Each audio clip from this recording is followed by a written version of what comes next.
अब देखिए यहां पर क्वेश्चन नंबर 1 की ओर देखते हैं। क्वेश्चन नंबर 1 में है कि सुमेलित कीजिए। पाणिनि पाणिनि ने कौन सी अष्टाध्यायी की रचना की? और वात्स्यायन ने किसकी थी? कामसूत्र की। चाणक्य ने किसकी? अर्थशास्त्र की। कलहन ने किसकी? रासरंगिणी की। तो इसे आप मिलाइए यहां पर। ए का कौन? 3। ए का 3, बी का 1, सी का 4, डी का 2। इसका सही आंसर ए। आइए यहां पर। उत्खनित प्रमाणों के अनुसार पशुपालन का प्रारंभ हुआ था कब? तो मध्य पाषाण काल में।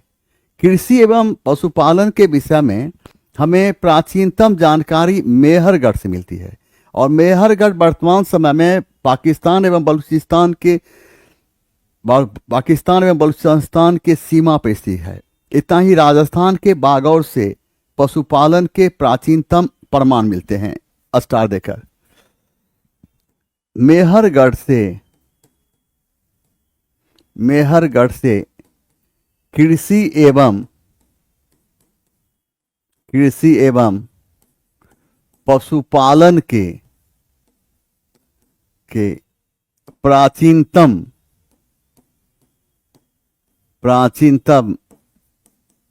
प्रमाण मिलते हैं। स्टार देखा। राजस्थान के बागौर से पशुपालन के प्रमाण मिलते हैं।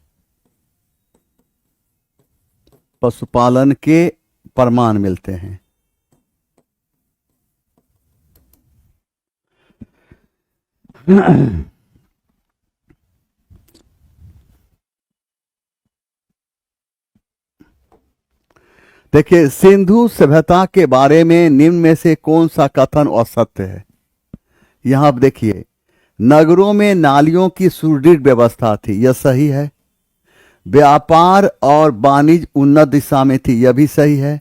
लोहे से परिचित थे, गलत है, यह गलत है। लोहे से परिचित नहीं थे। इसका आंसर सी होगा, याद रखना है। सिंधु सभ्यता का जो व्यापार था और सिंधु सभ्यता की प्रमुख विशेषता वहां की नगर निर्माण योजना थी। और सिंधु सभ्यता के नगर निर्माण योजना की जब बात करते हैं, सिंधु सभ्यता एक शहरी सभ्यता थी।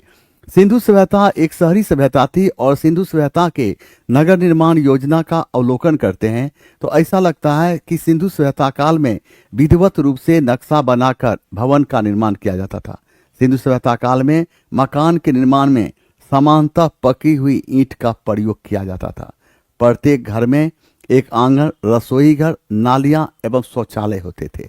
अब देखें कि सिंधु सभ्यता कैसी थी, तो देखें यहां पर सिंधु सभ्यता एक शहरी सभ्यता थी।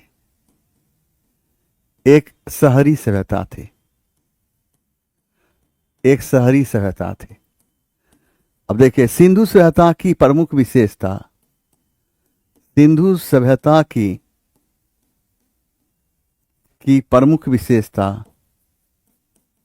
प्रमुख विशेषता वहां की नगर निर्माण योजना थी।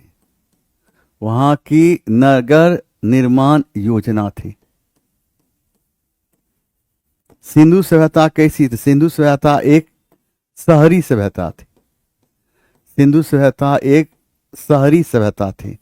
सिंधु सभ्यता काल में प्रत्येक मकान में क्या होता? प्रत्येक मकान में एक आंगन। सिंधु सभ्यता काल में प्रत्येक मकान में एक आंगन,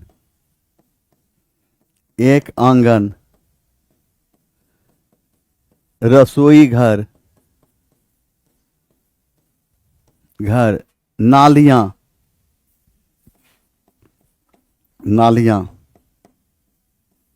एवं शौचालय होते थे।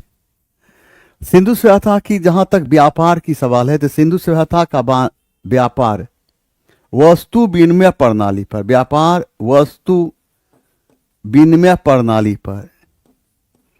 प्रणाली पर आधारित थे। और सिंधु सभ्यता का व्यापार वस्तु विनिमय पर इसलिए आधारित थे क्योंकि उस समय क्या था, उस समय रुपया पैसा, क्योंकि उस समय रुपया पैसा प्रचलन में नहीं थी, रुपया पैसा प्रचलन में नहीं थी। आइए देखिए, क्लासिकीय संस्कृति में आर्य शब्द का अर्थ होता है एक उत्तम व्यक्ति। ऋग्वेद में आर्य शब्द का प्रयोग 36 बार हुआ है। आर्य का अर्थ होता है श्रेष्ठ, कुलीन, स्वतंत्र एवं उत्कृष्ट। अब देखो यहां पर पूछेगा ऋग्वेद में आर्य शब्द का उल्लेख, ऋग्वेद में आर्य शब्द का उल्लेख, आर्य शब्द का उल्लेख, ऋग्वेद में आर्य शब्द का उल्लेख कितनी बार? 36 बार हुआ। आर्य का अर्थ क्या होता है? आर्य का अर्थ होता है, आर्य का अर्थ होता है श्रेष्ठ, श्रेष्ठ, कुलीन, कुलीन, स्वतंत्र, स्वतंत्र एवं उत्कृष्ट, एवं उत्कृष्ट।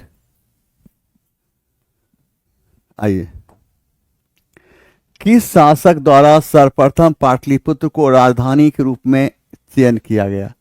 और इसका सही आंसर है उदयन। तो उदयन हर्यक राजवंश का शासक था। इसने गंगा एवं सोन नदी के तट पर पाटलिपुत्र जैसे नगर का निर्माण कराकर इसे अपनी राजधानी बनाया था। इस प्रकार पाटलिपुत्र को राजधानी बनाने वाला यह प्राचीन भारत का पहला शासक था। इसी पाटलिपुत्र को 1541 ईस्वी में शेरशाह पटना के नाम से पुनः बसाकर अपनी राजधानी बनाया था। अब देखें यहां पर हर्यक राजवंश के शासक, हर्यक राजवंश के शासक, हर्यक राजवंश के शासक उदयन ने गंगा एवं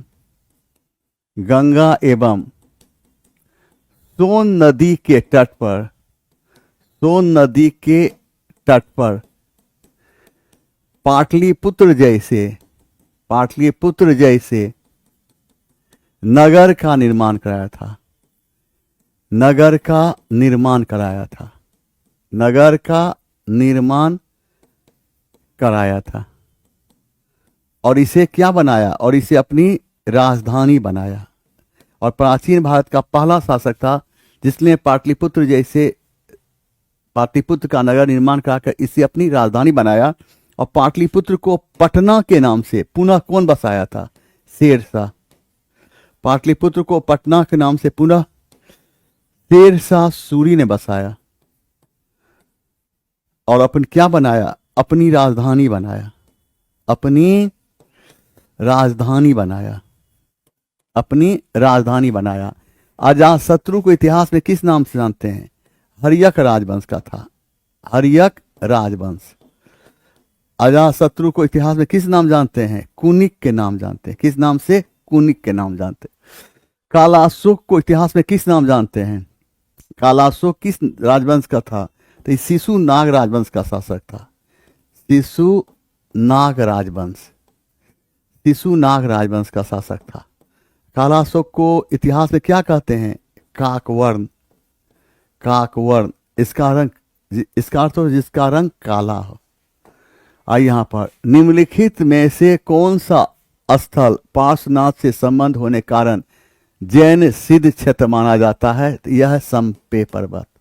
और पार्श्वनाथ जैन धर्म के कईवें तीर्थंकर थे? पार्श्वनाथ जैन धर्म के और 23वें तीर्थंकर थे। पार्श्वनाथ जैन धर्म के 23वें तीर्थंकर थे और इन्होंने 30 वर्ष की अवस्था में घर का त्याग किया था। पार्श्वनाथ को ज्ञान की प्राप्ति एक पर्वत हुई थी जिसका नाम था सम्मे पर्वत। महावीर स्वामी के माता पिता पार्श्वनाथ के अनुयायी थे। आपसे प्रश्न पूछेगा कि पार्श्वनाथ जैन धर्म के कईवें तीर्थंकर थे? 23वें तीर्थंकर थे, 23वें तीर्थंकर थे। पूछेगा कि कितने वर्ष की अवस्था में घर का त्याग किया था पार्श्वनाथ? 30 वर्ष। इन्हें ज्ञान की प्राप्ति किस पर्वत पर हुई थी? सम्य पर्वत पर। किस पर्वत पर? सम्य पर्वत पर। देखो पूछेगा महावीर स्वामी की माता पिता किसके अनुयायी थे?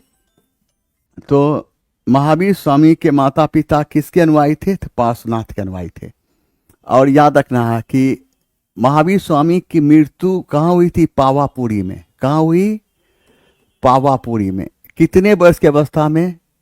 तो महावीर स्वामी की मृत्यु 72 वर्ष की अवस्था में। 72 वर्ष की अवस्था कब हुई थी? 468 ईस्वी पूर्व में। कब हुई थी? 468 ईस्वी में, ईस्वी पूर्व में। देखो निम्नांकित कथनों पर विचार करें एवं चैत्य तथा विहार में क्या अंतर है इसे चुनें। अब देखें, बौद्ध की बात करते हैं तो बौद्ध धर्म में चैत्य क्या होता था? पूजा स्थल होता। और जबकि विहार किसको कहा गया? निवास स्थान को। याद रखना है बौद्ध भिक्षु के, देखें यहां पर बौद्ध भिक्षु के पूजा स्थल क्या कहलाता था? चैत्य कहलाता था। चैत्य। तो बौद्ध भिक्षु के निवास स्थान क्या कहलाता? निवास स्थान। बौद्ध भिक्षु के निवास स्थान कहलाता था विहार। क्या कहलाता था? विहार। आइए यहां पर, निम्नलिखित में से कौन सिकंदर के साथ भारत नहीं आया था और डायमेकस नहीं आया था?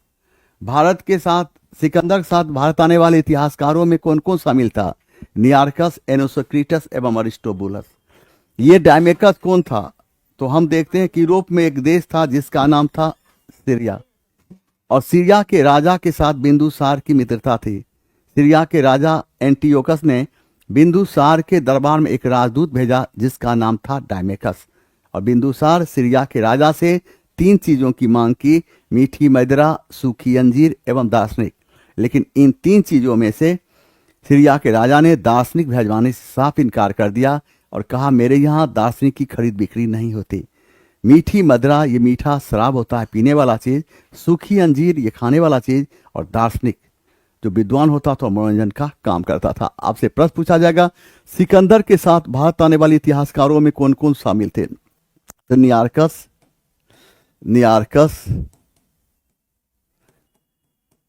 एनोसेक्रिटस एवं अरिस्टोबुलस। अब देखें यहां पर सीरिया के राजा का क्या नाम था? देखिए यहां पर सीरिया के राजा का नाम क्या था? एंटियोकस। सीरिया के राजा एंटियोकस ने बिंदुसार के दरबार में एक राजदूत भेजा, उसका नाम क्या था? डायमेकस। और बिंदुसार सीरिया के राजा से कितने चीजों की मांग की? 3 चीज मांगा था। कौन कौन? तो मीठी मदिरा। नंबर 2 में सूखी अंजीर।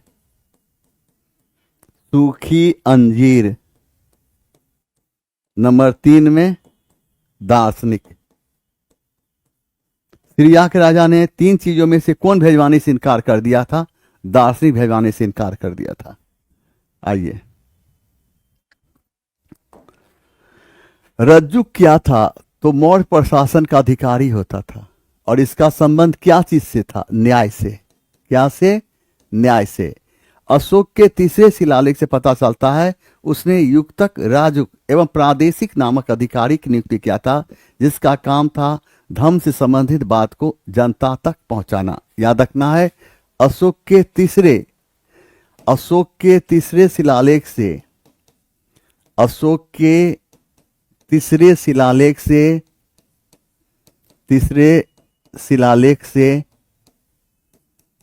पता चलता है कि अशोक ने युक्तक, राजुक एवं प्रादेशिक नामक अशोक ने युक्तक, राजुक एवं प्रादेशिक नामक अधिकारी की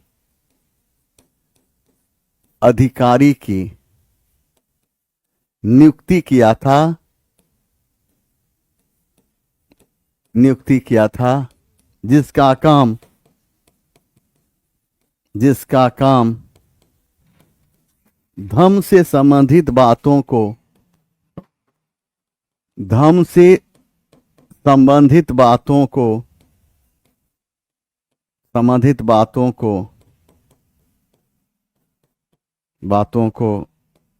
जनता तक पहुंचाना था। धर्म से संबंधित बातों को जनता तक पहुंचाना था।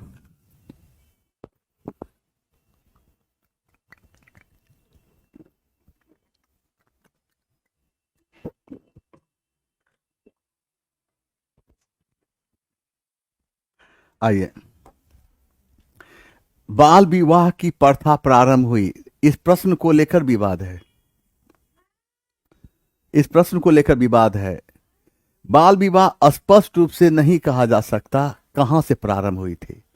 वैदिक काल से ही बाल विवाह का प्राचीनतम, कहीं आंसर आपको मिलेगा गुप्त काल और कहीं मिलेगा कुषाण काल। यहां प्रारंभ की बात की जा रही है। तो वैदिक काल से ही बाल विवाह प्रारंभ थी और वैदिक काल में 8 से 10 साल की लड़की की शादी कर दी जाती थी। तो वैदिक काल में स्पष्ट रूप से इस बात का उल्लेख मिलता है कि 8 से 10 साल की लड़की को शादी कर दी जाती थी। इसका मतलब है कि वैदिक काल से बाल विवाह प्रचलन में थे। लेकिन कहीं कहीं आपको मिलेगा गुप्त काल और कहीं मिलेगा कुषाण काल। ये गलत है। इस तरह का प्रश्न पूछना नहीं चाहिए। अगर प्रश्न पूछना चाहिए तो फिर कुछ नहीं, हम तो इसका आंसर आपको मिल जाएगा हर जगह, बहुत जगह कुषाण काल और कहीं बहुत जगह मिल जाएगा गुप्त काल। हम देंगे इनमें से कोई नहीं।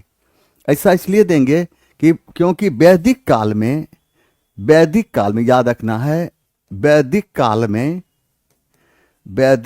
में 8 से 10 साल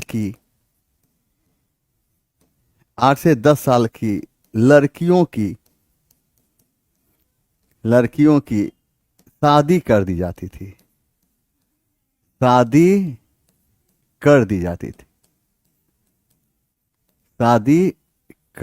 थी। ठीक ना। आइए, यहां देखिए, निम्न में से कौन सा एक सही क्रम है? अष्टाध्यायी, बुद्धचरित, मेघदूत, कथा सरित सागर। इसका मारना होगा ए। अष्टाध्यायी किसकी रचना है? पाणिनि की रचना अष्टाध्यायी। बुद्धचरित किसकी रचना? अश्वघोष।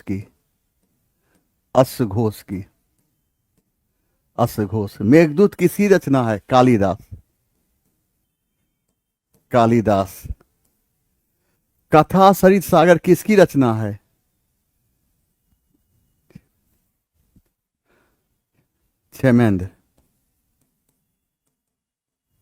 क्षेमेंद्र की रचना।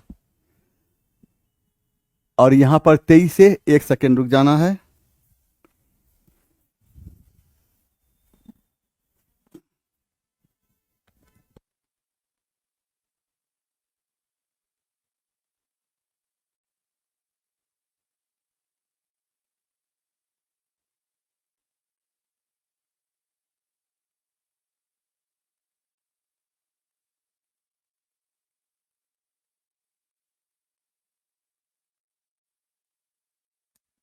तो यहां पर मिला लीजिए, निम्नलिखित में से कौन सा एक कथन सही है? अष्टाध्यायी, इसकी रचना पाणिनि ने किया। बुद्धचरित की रचना अश्वघोष ने किया। मेघदूत की रचना कालिदास ने किया। कथा सरित सागर की रचना सोमदेव ने किया था। कौन दिया था? सोमदेव ने किया था कथा सरित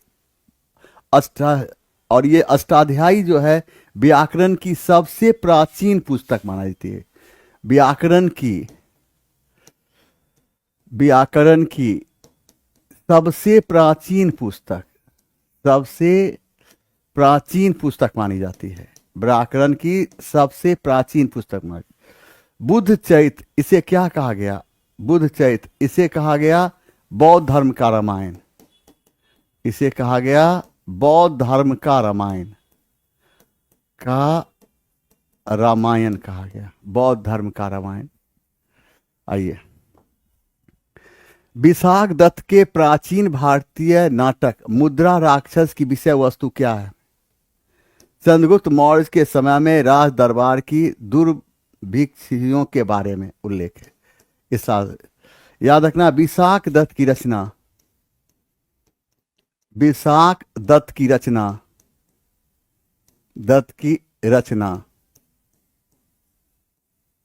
मुद्रा राक्षस में चंद्रगुप्त मौर्य के लिए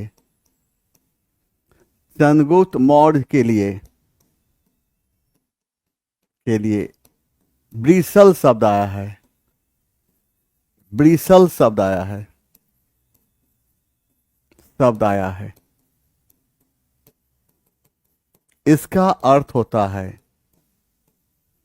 इसका अर्थ होता है निम्न कुल। इसका अर्थ होता है निम्न कुल। संदीप कुमार, ठीक है, याद रहेगा। विशाख दत्त की रचना मुद्रा राक्षस में चंद्रगुप्त मौर्य के लिए ब्रीसल शब्द आया है। इसका अर्थ होता है निम्न कुल। आइए देखिए, यहां पर बीपीएससी शिक्षक भर्ती 4 एसएसटी प्लस जीएस 6, और ये आपके काम का है तो इसमें एडमिशन लेना है। अब काम नहीं लगे तो मत लेना है। लेकिन हम यहाँ पर एक चीज बोल रहे थे कि ये चीज देखे तो हमें याद आया है, एक हम बैच दिए हैं पीजीटी का, हिस्ट्री पीजीटी का बैच दिया गया है, और हिस्ट्री पीजीटी का बैच ये स्टार्ट हो चुका है। अगर आपको लगता है कि किसी को हमारी आवश्यकता महसूस हो, हिस्ट्री संस्था पर हैं, तो बहुत कहने पर हम ये बैच दिए हैं। जब हम देना नहीं चाहते थे, ज़बरदस्ती हमें रखवाया गया, तो हम फिर दे भी दिए हैं, और वो बैच हो चुकी है स्टार्ट। अगर हिस्ट्री पीजीटी कोई पढ़ना चाहे तो ये बैच ऑनलाइन और ऑफलाइन दोनों साथ साथ चलता है। टाइम है 2 से 3।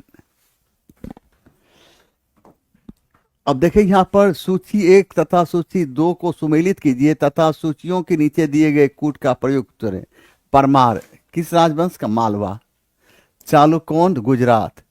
सेन कहाँ? बंगाल। गढ़वाल कहाँ? उत्तर प्रदेश। इसका मिलाइए, इसका आंसर ए का 4, बी का 1, सी का 3 और डी का 2। इसका सही आंसर ए। अलाउद्दीन ने उसने आवश्यक वस्तुओं के दाम घटाए और उन सामानों के लिए एक अलग अलग बाजार स्थापित किया। ये बात सही है। सभी मध्यस्थों को हटाकर राज्य की भूमि राजस्व मांग को घटाया, ये गलत है। सभी प्रकार की भूमि उपहार से इनाम वक्फ आदि को समाप्त किया, यह सही है। राज्य के युद्ध के लूट के माल के हिस्से 80% से घटाकर 20% कर दिया, यह भी सही है। किसी भी महानुभाव सज्जन व्यक्तियों ने अपनी पूर्वानुमति के बिना वैवाहिक जुड़वां को माना किया, ये गलत है। तो यहां पर पूछ रहा है आपको उत्तर चुने, तो इसका आंसर होगा 1, 3 और 4। 1, 3 और 4 किसी में है? 1, 3 और 4। इसका सही आंसर बी होगा। अलाउद्दीन खिलजी की बात करते हैं। अलाउद्दीन खिलजी का वास्तविक नाम क्या था? अली गुरसस्प था। अलाउद्दीन खिलजी का वास्तविक नाम अली गुरसस्प था। अलाउद्दीन खिलजी सिकंदर की तरह विश्व विजेता बनना चाहता था। इन्हीं बातों को ध्यान रखते हुए उसने सिकंदर सानी या सिकंदर द्वितीय की उपाधि धारण की थी। और हम यहाँ पर बात करते हैं कि अलाउद्दीन खिलजी की बात करते हैं। अलाउद्दीन खिलजी अपने साम्राज्य में होने वाले विद्रोह को रोकने के लिए उसने 4 आदेश जारी किया था। लेकिन एक भी बात है, एक यहाँ पर रखना है, आपसे प्रश्न पूछा जाएगा, अलाउद्दीन खिलजी का वास्तविक नाम क्या था? अलाउद्दीन खिलजी का वास्तविक नाम क्या था? अलाउद्दीन खिलजी का वास्तविक नाम क्या था? अलाउद्दीन खिलजी का वास्तविक नाम अली गुरसास्प था। अली गुरशास्त्र था। अलाउद्दीन खिलजी कौन सी उपाधि धारण की थी? सिकंदर, सिकंदर सानी या सिकंदर द्वितीय की, या सिकंदर द्वितीय की। और अलाउद्दीन खिलजी साम्राज्य में होने वाले विद्रोह को रोकने के लिए कितना? तो 4 आदेश जारी किया था, 4 आदेश जारी किया था। आइए यहां पर देखिए, निम्नलिखित में से कौन सा विजयनगर का शासक आमुक्त माल्यद का रचता था? इसका सही आंसर है कृष्णदेव राय। कृष्णदेव राय ने तेलुगु भाषा में, कृष्णदेव राय ने तेलुगु भाषा में आमुक्त माल्यद जैसी पुस्तक की रचना की थी। तो वहीं संस्कृत में जाम्बती कल्याणम जैसी पुस्तक की रचना की थी। बुक्का प्रथम अपने कौन सी उपाधि धारण की थी? वेद मार्ग प्रतिष्ठापक की उपाधि धारण की। बुक्का प्रथम एक दूत कहां भेजा था? तो चीन भेजा था। हरिहर द्वितीय को कहां? तो गोवा विजय का श्रेय दिया जाता है। हरिहर द्वितीय को गोवा विजय का श्रेय दिया जाता है, हरिहर द्वितीय। और ये हरिहर द्वितीय संगम राजवंश का पहला शासक था जिसने महाराजा धीराज की उपाधि धारण की,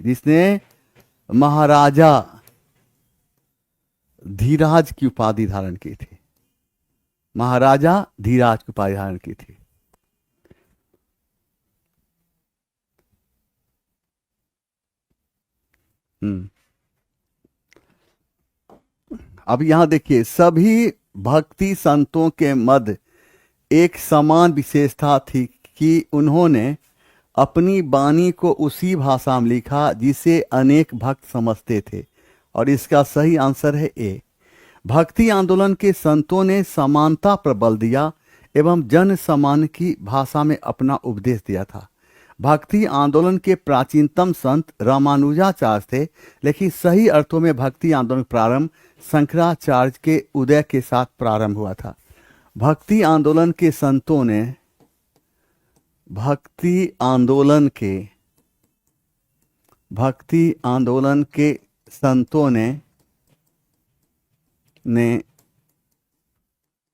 समानता पर बल दिया एवं जन सामान्य की भाषा में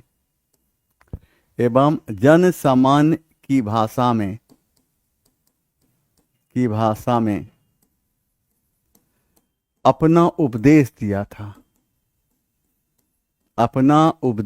था।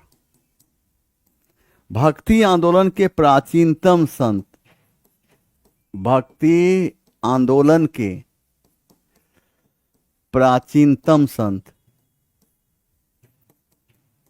रामानुजाचार्य थे। सही अर्थों में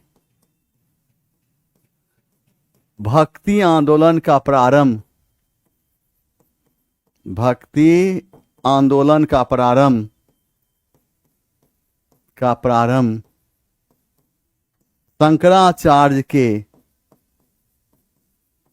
शंकराचार्य के उदय के साथ प्रारंभ हुआ था।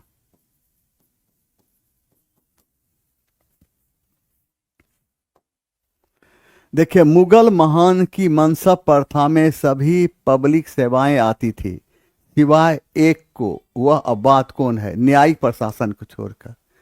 तो मुगलों की मनसबदारी प्रथा मुगल नेता चंगेज खां के दशमलव प्रणाली पर आधारित थी। मनसबदारी प्रथा में जात एवं सवार का उल्लेख मिलता है। जात से व्यक्ति के पद का बोध होता है और सवार से उसके द्वारा रखे जाने वाले घोड़े की संख्या का बोध होता है। मनसबदारी प्रथा में समय समय पर बदलाव आता गया और जहांगीर के शासनकाल में मनसबदारी प्रथा में दो अस्पा एवं सिंह अस्पा प्रारंभ किया गया। दो अस्पा से दो घोड़े का बोध होता है, सिंह अस्पा से दो से अधिक यानी तीन घोड़े का बोध होता है। देखें यहाँ मनसबदारी प्रथा मंगोल नेता चंगेज खां के दशमलव प्रणाली पर आधारित थी।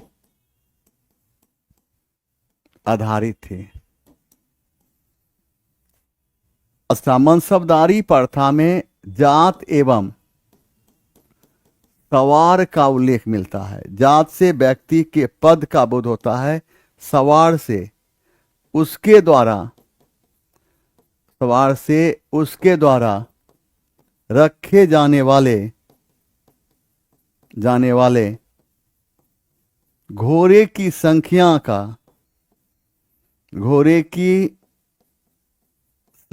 का बोध होता है।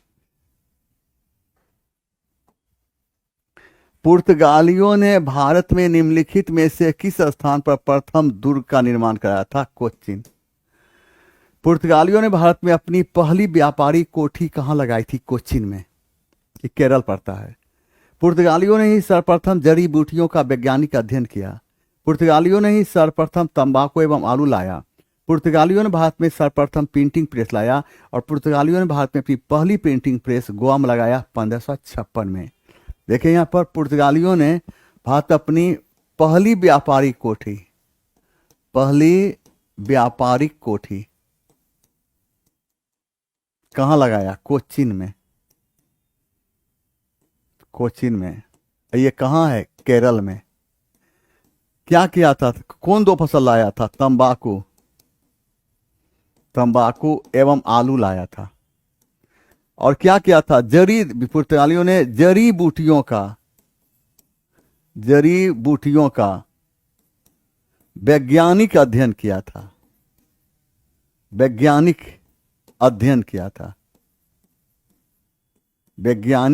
अध्ययन किया था। पुर्तगालियों ने अपनी प्रिंटिंग प्रेस, पुर्तगाल भारत में क्या लाया था? प्रिंटिंग प्रेस लाया था। और प्रिंटिंग प्रेस कहाँ लगाया था? गोवा में लाया था। कहाँ? गोवा। और याद रखने, ये गोवा में लगाया, कब लगाया था? 1556 ईस्वी में। निम्नलिखित में से वे तीन लोग कौन हैं जो 1857 के युद्धों में अंग्रेजों के विरुद्ध लड़े थे? कुंवर सिंह, टाटिया टोपे, नाना शाह, मौलवी अहमदुल्ला। 1 2 3 4 1 2 3 4। ठीक है, आइए। निम्नलिखित में किस वर्ग को सर्वप्रथम पश्चिमी सभ्यता से प्रभावित किया? तो किसको? तो पश्चिमी शिक्षित मध्यम वर्ग, पश्चिमी सभ्यता प्रभावित किया। याद रखना है, इसी का देन था भारत में अंग्रेजी शिक्षा। लॉर्ड विलियम बेंटिंग के समय में मैकाले की सिफारिश पर अंग्रेजी को शिक्षा का माध्यम बनाया गया था। ये शिक्षा, पश्चिमी जो शिक्षा है, ये इंग्लिश पश्चिमी सभ्यता को लाया। तो लॉर्ड विलियम बेंटिंग समय में मैकाले के सिफारिश पर अंग्रेजी को शिक्षा का माध्यम बनाया गया और अंग्रेजी को शिक्षा का माध्यम 1835 में बनाया गया था। लॉर्ड विलियम बेंटिंग के समय में, लॉर्ड विलियम बेंटिंग के समय में किसके? मैकाले की सिफारिश पर अंग्रेजी को शिक्षा का माध्यम बनाया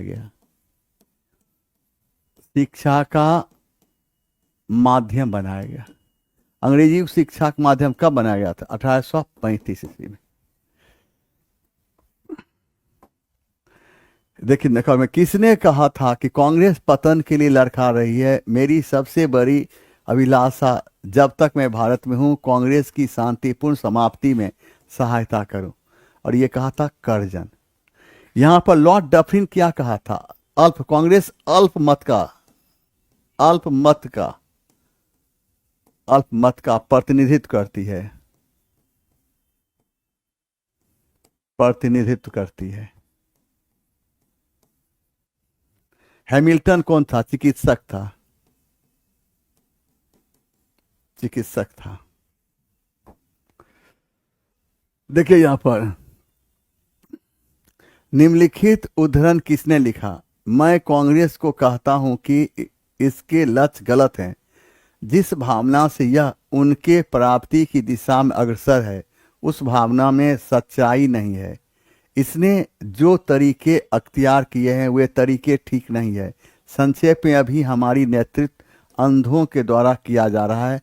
अगर वे अंधे नहीं हैं तो कम से कम एक आंख के अवश्य हैं। ये कौन कहा था? अरविंद घोष ने कहा था। कौन कहा था? अरविंद घोष ने कहा था।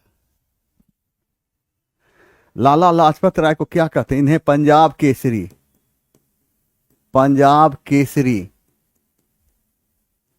या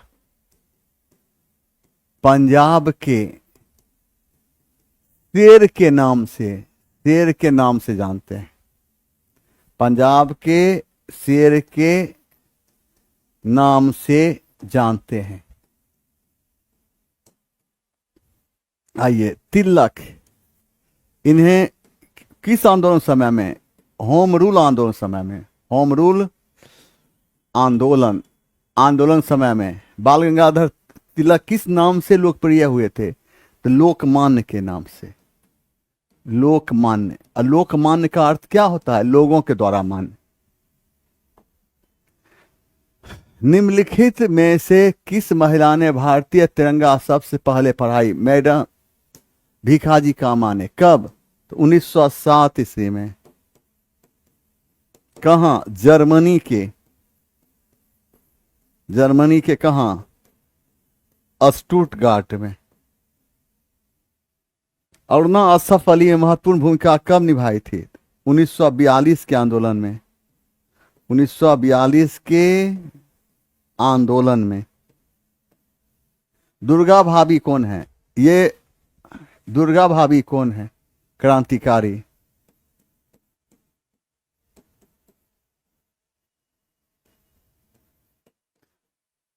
भगवती चरण बोहरा की पत्नी।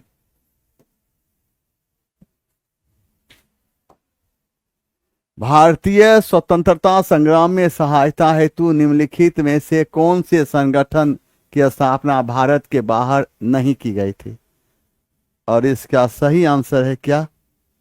इसका हिंदुस्तान समाजवादी गणतंत्र। इसकी स्थापना कब हुई थी? 1928 ईस्वी में। कहाँ हुई थी? दिल्ली में। इंडिया हाउस की स्थापना कहाँ हुई थी? लंदन में। कब हुई थी? तो 1905 ईस्वी में। कौन किया था? श्याम जी कृष्ण वर्मा ने।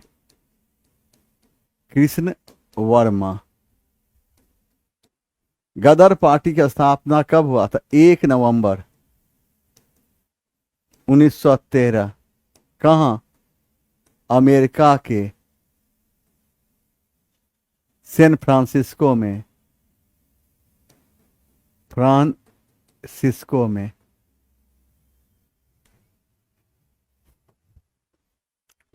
देखिए 1908 में अंग्रेजों द्वारा कैद कर लिए जाने पर बाल गंगाधर तिलक को भेजा गया था। कहां? मांडले जेल।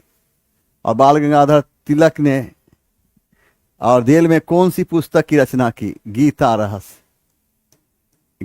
रहस्य जैसी पुस्तक की रचना की थी। और बहादुर शाह जफर को बंदी बनाकर कहां भेज दिया गया था? 1857 के विद्रोह के समय बहादुर शाह जफर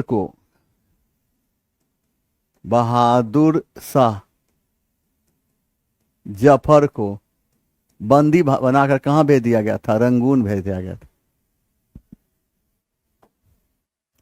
निम्नलिखित में से कौन कांग्रेस के आधिकारिक इतिहास के रचना है? तो कौन? पट्टाभी सीतारामैया। राजगोपालाचारी कौन सी योजना प्रारंभ किया था राजगोपालाचार्य ने 1944 ईस्वी में? इसका उद्देश्य क्या था? कांग्रेस एवं मुस्लिम लीग के बीच के गतिरोध को, राजनीतिक गतिरोध को दूर करना। उद्देश्य क्या था? उद्देश्य यानी राजगोपालाचारी ने 1944 ईस्वी में जो योजना प्रस्तुत की, इसे हम राजगोपालाचारी योजना का नाम जानते हैं। इस योजना का उद्देश्य क्या था? कांग्रेस एवं मुस्लिम लीग के बीच के राजनैतिक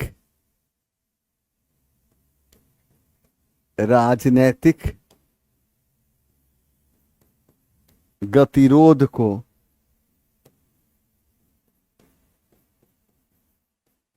समाप्त करना। देश की आजादी के समय कांग्रेस के अध्यक्ष कौन थे? जेबी कृपलानी, याद रखना है।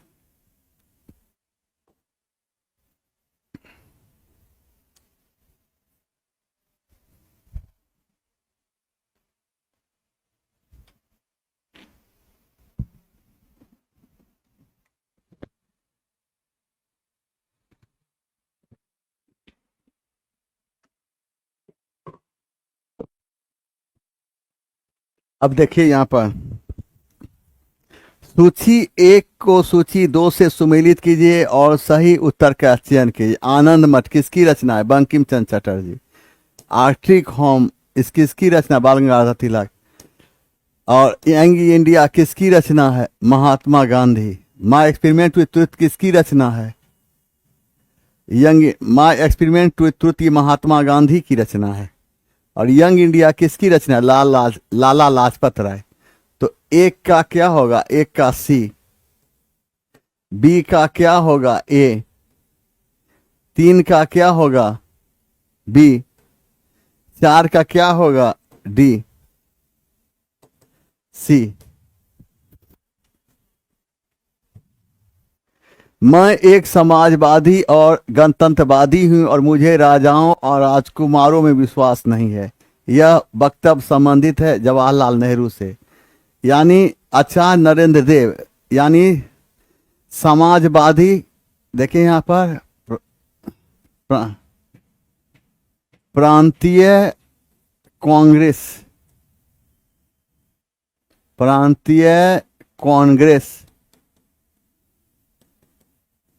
समाजवादी पार्टी की स्थापना कब हुई थी? 1934 में।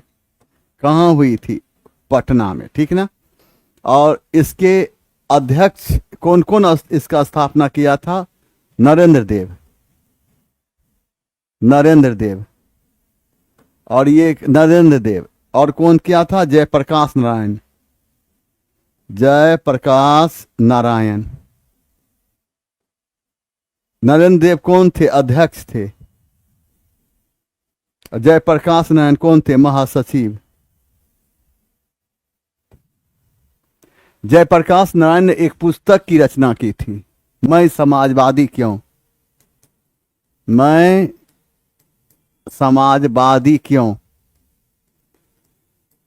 इस पुस्तक की रचना कौन किया था? जयप्रकाश नारायण।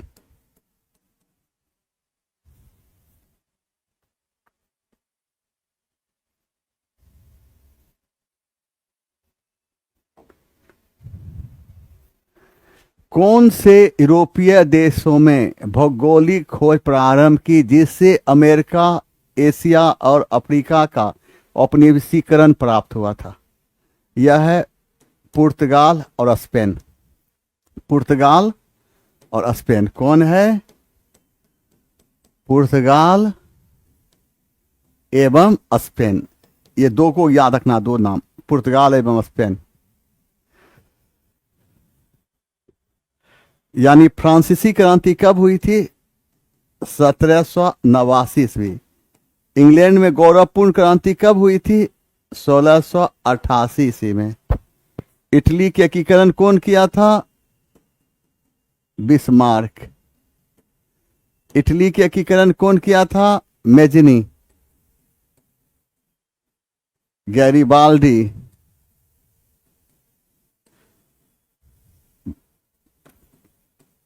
काउंट द काबुल किया था।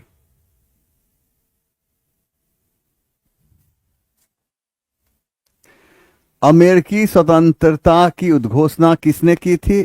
जेफरसन ने किया था। अमेरिकी स्वतंत्रता संग्राम का समय क्या है? 1775 से लेकर 1783 से। अमेरिकी स्वतंत्रता संग्राम के समय अमेरिका में ब्रिटेन के कितने उपनिवेश थे? तो 13। ये 13 उपनिवेश की आजादी की घोषणा कब हुई थी? 4 जुलाई 1776 ईस्वी। अमेरिकी स्वतंत्रता संग्राम समाप्ति किस संधि के साथ हुई थी? पेरिस की संधि। पेरिस की संधि।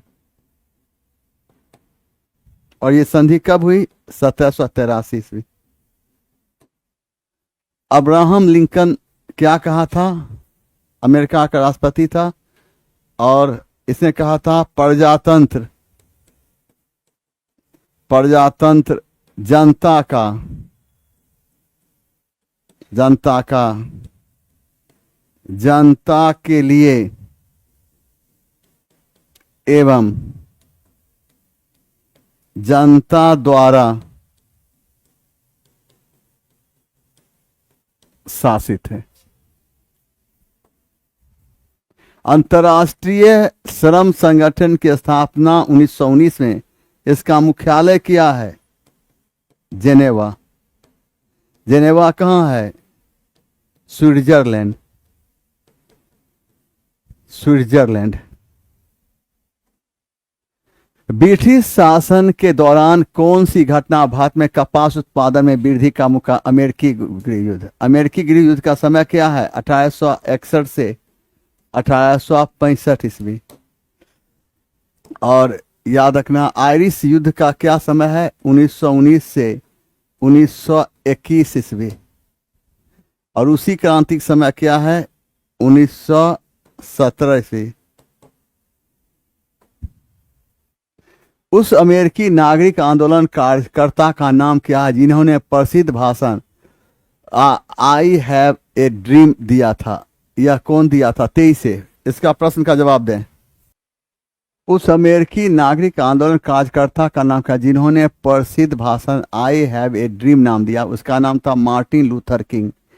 और ये भाषण कब दिया था? 1963 ईस्वी में। 1963 ईस्वी में। इसका डेट ही नहीं पूछेगा 1963, हम ऐसे दे दिए हैं, कुछ लिखना चाहिए इसलिए हम दे दिए हैं। सिर्फ उस पूछेगा किसने दिया, तो मार्टिन लूथर किंग, बस।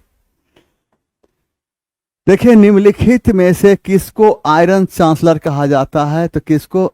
Auto Bismarck. बिस्मार्क कहाँ था? जर्मनी का। कहाँ? जर्मनी का।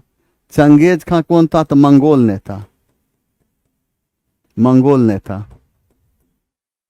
एडोल्फ हिटलर कहाँ का था? जर्मनी का, जर्मनी का। ऐसे जर्मनी का चांसलर कब बनाया गया? तो 1933 में। अपने पद पर कब रहा? 1945 ईस्वी तक। श्वेत ऑस्ट्रेलियाई नीति कब समाप्त हुई थी? 1973 में। कब? 1973 ईस्वी में। पूछेगा कि श्वेत नीति का संबंध कहां से है? श्वेत नीति, श्वेत नीति का संबंध कहां? ऑस्ट्रेलिया से, ऑस्ट्रेलिया से। धीरज नारायण को हटाकर सीताब राय कंपनी बिहार का नायब दीवान बनाया गया। कब? 1767 में। बंगाल का नायब दीवान किसको बनाया गया था? मोहम्मद रजा खां को। बंगाल का नायब दीवान बनाया गया था मोहम्मद रजा खां को। किसने कहा कि कुंवर सिंह ने अपने को आरा क्षेत्र का शासक घोषित कर दिया था? इस सैमुअल ने कहा था। सैमुअल। कुंवर सिंह कहां के थे? आरा, जगदीशपुर, आरा जगदीशपुर। और आरा जगदीशपुर को बिहार के विद्रोह को दबाने से किसको? विंसेंट टेलर, विंसेंट टेलर एवं अय्यर को जाता। किसके प्रयत्नों से बिहार प्रांतीय कांग्रेस का दूसरा अधिवेशन हुआ? दीप नारायण, दीप नारायण। जी के गोखले, गोपाल कृष्ण गोखले, कब? तो 1905 ईस्वी में। कहाँ? तो पूना में। क्या? Servants of India society, India society की स्थापना की। श्री कृष्ण सिंह को क्या कहा गया? बिहार केसरी, बिहार केसरी, बिहार के पहले मुख्यमंत्री। 12 दिसंबर 1911 को किस ब्रिटिश राजा ने बंगाल से पृथक कर बिहार उड़ीसा सम्मिलित प्रांत के गठन की घोषणा की? और वह कौन था? जॉर्ज पंचम।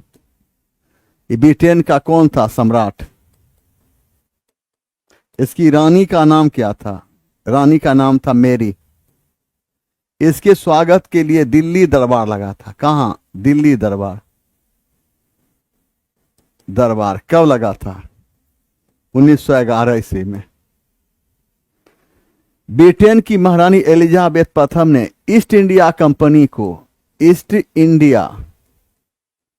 इंडिया कंपनी को पूर्वी देशों के साथ, पूर्वी देशों के साथ व्यापार करने की अनुमति प्रदान की थी, अनुमति प्रदान की थी।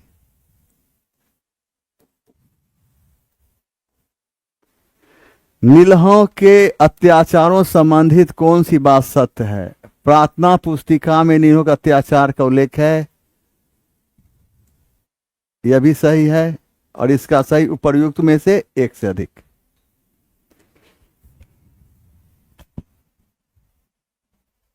क्या है? प्रीतम कुमार साहब कैसे हैं? अब थोड़ा सा बात कर लेते हैं। पूजा जी हैं, चलिए बोलना है कुछ? कोई दिक्कत है? किसी तरह का दिक्कत है? चलें और फिर कल मिलते हैं। और एक बात बताते हैं, किसी को नहीं बोलना है जवान, हुक्म की तामील हो, वह बात है सबा खैर।